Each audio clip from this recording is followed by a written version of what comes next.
How's it going, everybody? Just had another interesting synchronicity happen, I suppose. Well, I was listening to a podcast, which is what I do here at work, completely unrelated to any of the stuff I talk about. It's about Dimebag Darrell, who was killed on stage back in 2004. He's the guitar player for metal band Pantera, so it was a podcast about him. But the host was he was just discussing the weather at the venue where Dimebag was killed, and he's like, oh, it's 40 degrees.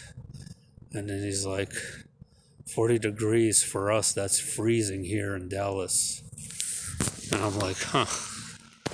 And this was an older podcast too, so just thought that was a little interesting, because now he is freezing in Dallas, where temperatures, I don't know about Dallas, but reached a low of 0 degrees in some places.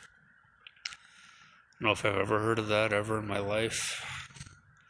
I don't see how anyone could possibly think this is normal. Are we entering the Snowball Earth syndrome that I've been discussing for a long time here already, which is what iPad Go 2 shows? Snowball Earth. Fire and ice ritual.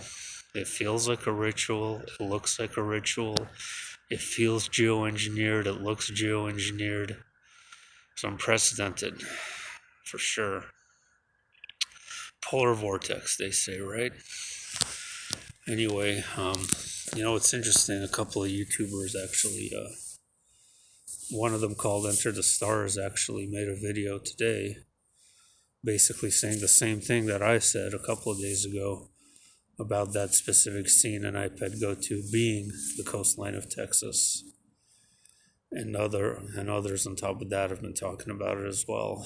So what I'm looking out for now is that transition scene from the Texas coastline and the oil rig dripping oil.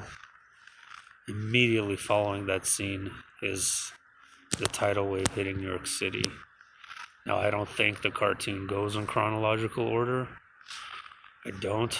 I think it's all jumbled up until the big kahuna at the end. But it could be.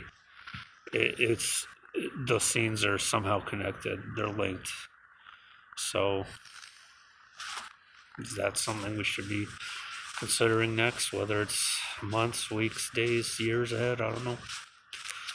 One more thing before I go. Tomorrow's live stream with my friend Nick. It's going to be about Mandela effect. That's what we're going to be discussing. It'll be 10 p.m. Pacific time. Same link as last time. Share it again on this video below. Unless I make a video tomorrow. I don't know. I haven't had many dreams lately, and the ones I have are not worth sharing, so unless something incredible happens or I have an epic dream, I'm not going to be uploading tomorrow, so I'll put the link of that live stream down below, okay?